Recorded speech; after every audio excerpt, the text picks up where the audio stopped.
Praise the Lord. கர்த்தருடைய பரிசுத்த நாமம் மகிமைப்படுவதாக. இந்த நாளிலும் விசேஷமாக புதிய வருடத்தில் உங்களை சந்திக்கிறதுல நான் மிகுந்த மகிழ்ச்சி அடைகிறேன். பாருங்க, கர்த்தருடைய வார்த்தை இப்படியாய் சொல்லுகிறது.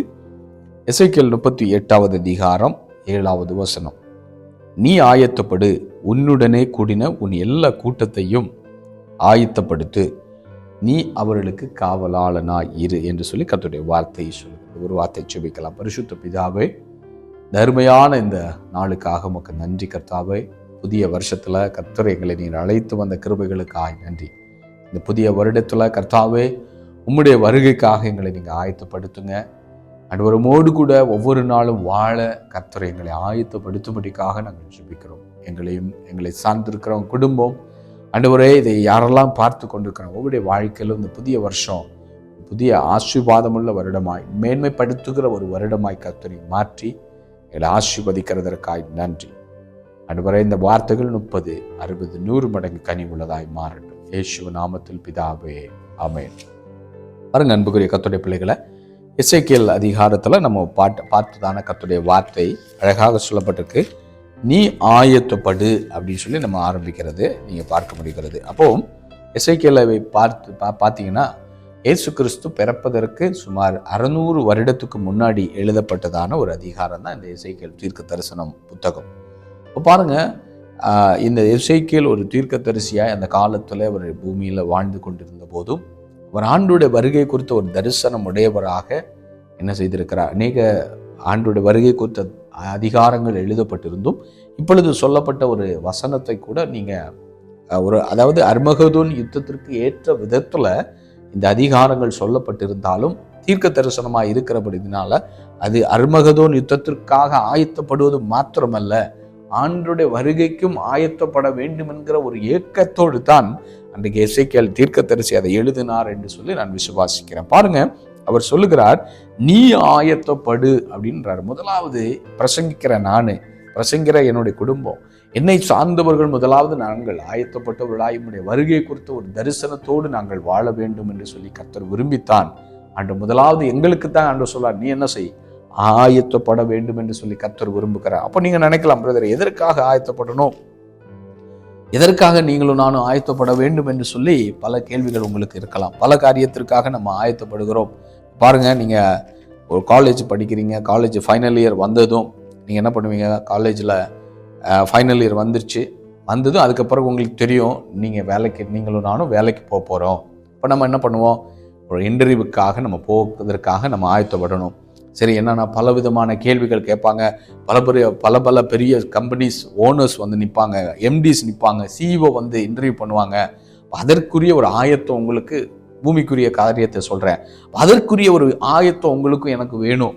அந்த ஆயத்தம் இல்லாமல் அதற்கு முன்னாடி நீங்கள் என்ன பண்ணுவீங்க, ஆயத்தத்தின் ஒரு படியாக முதலாவது நம்ம என்ன பண்ணுவோம், ரெஸ்யூம் ப்ரிப்பேர் பண்ணுவோம்.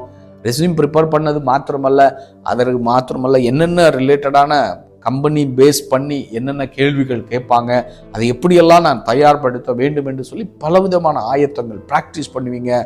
ஆங்கிலத்தை சரளமாய் கற்றுக்கொள்ளணும். அப்புறம் இப்படி பல ஆயத்தங்களை பட்டு தான் நம்ம ஃபைனல் இயர் முடிய போகிற தருவாயில் நம்ம பண்ணுவோம்.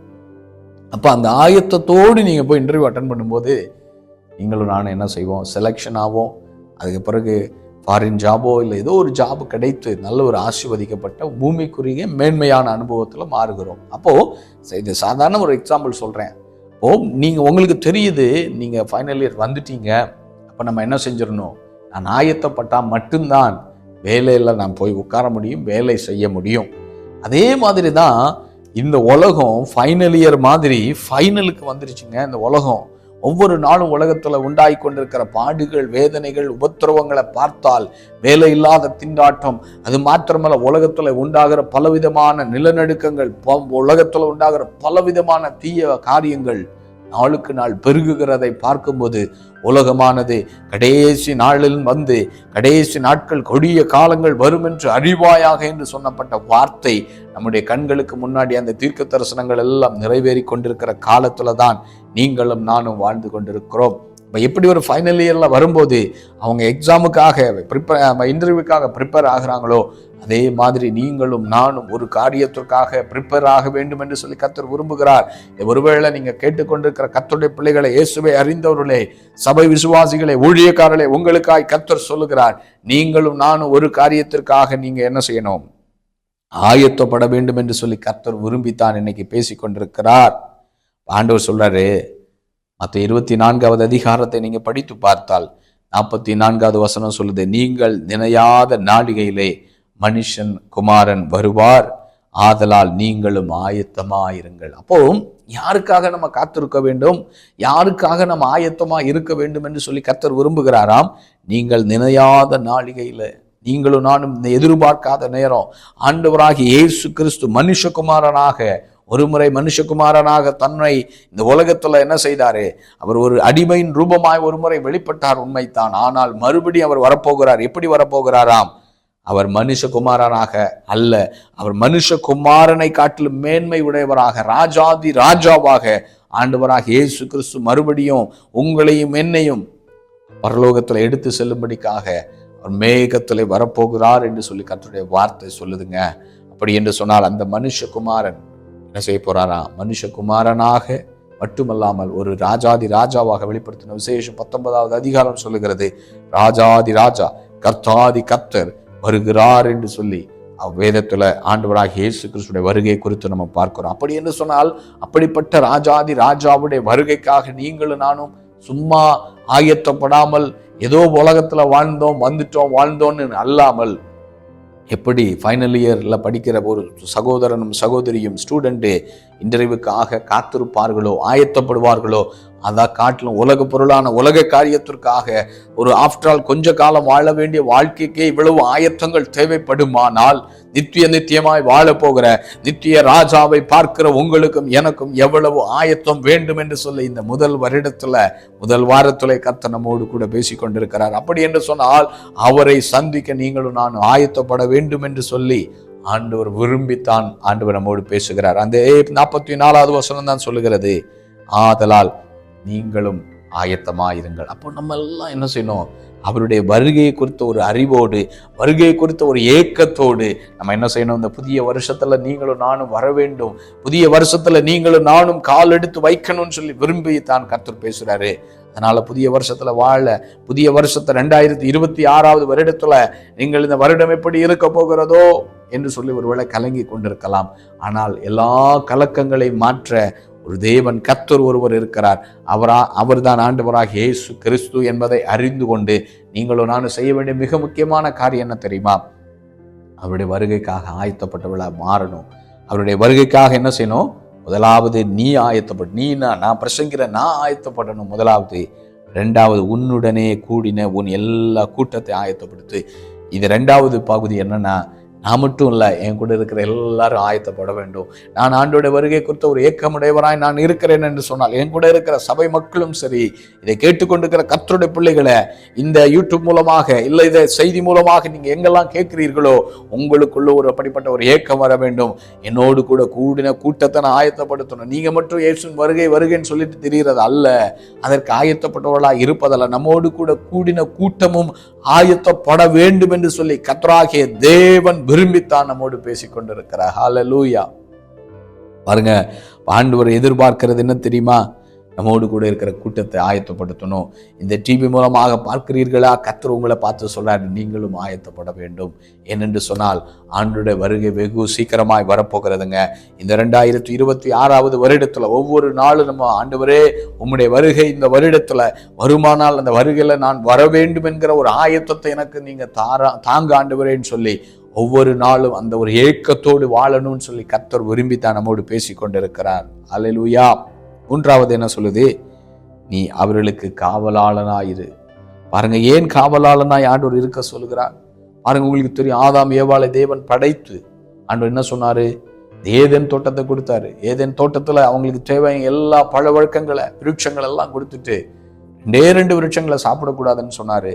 சொல்லிட்டு ஒரு காரியத்தை சொன்னாரு, இந்த ஏதேனை நீ காவலாளனா இருக்கணும், ஏதேன் தோட்டத்தை நீ காவல் காக்க வேண்டும் என்று சொல்லி மிக முக்கியமான ஒரு பணியை கொடுத்தார். அப்படி என்று சொன்னால், காவல் காக்காமல் ஒரு மனிதன் இருப்பானானால் அவனுக்கு அந்த காவல் பார்க்காமல், சரியா காவல் பண்ணாமல், அவருக்கு சரியா ஒரு கேர்ஃபுல்லா இல்லாமல் இருந்தால், ஒருவன் வெளியிலிருந்து ஒருத்தன் எனிமி ஒரு சத்துரு வருவான் என்பதை ஆண்டவர் சொல்லாமல் சொல்லியிருக்கிறார். ஏதேன் தோட்டத்தில் வாழ்ந்த முதல் குடும்பமாகிய யாரோடு? ஆதாம் ஏவாளோடு.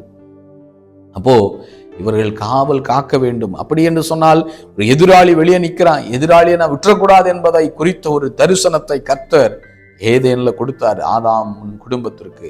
ஆனால் அவர்கள் அதை தவற விடுறாங்க. காவலை சரியாய் செய்யாதபடிக்கு சாத்தானோடு பேசவும், சாத்தானுக்கு இடம் கொடுக்கவும், ஏதேனுக்கு உள்ள விடவும் செய்தது நிமித்தமாக ஒரு மகிமையான ஏதேன் வாழ்க்கையை அவர்கள் இழந்து இன்னைக்கு நம்ம வேதனைப்பட்டு சாபத்திற்குள்ள ஆகும், பலவிதமான தீமைகளுக்குள்ள ஆகும் இந்த உலகம் போய்கொண்டிருக்கிறது. ஆனாலும் அதை விட்டு விடுவதற்கு தேவன் விருப்பம் இல்லாதவராக கர்த்தர் மனிதனுக்கு உதவி செய்யும்படிக்காகத்தான் இயேசுவா இந்த பூமியிலே வந்து உங்களுக்காக எனக்காக என்ன செய்தார்? கை கொடுத்து தூக்கிவிட்டு இயேசு கிறிஸ்து என்கிற நாமமுடைய அந்த ஆண்டவராக இயேசு கிறிஸ்து மூலமாக இந்த மறுபடியும் அவர்களுக்கு ஒரு வாய்ப்பை கொடுத்திருக்கிறார்.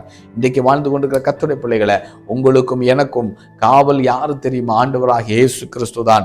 அவர்தான் நமக்கு, அவருடைய நாமம் தான் நம்மை பாதுகாக்கும். அவருடைய நாமத்தை விசுவாசிக்கும் போது எந்த சத்துருவும் உங்களை தொட முடியாது. இயேசுவின் ரத்தம் தான் உங்களுக்கு காவல்.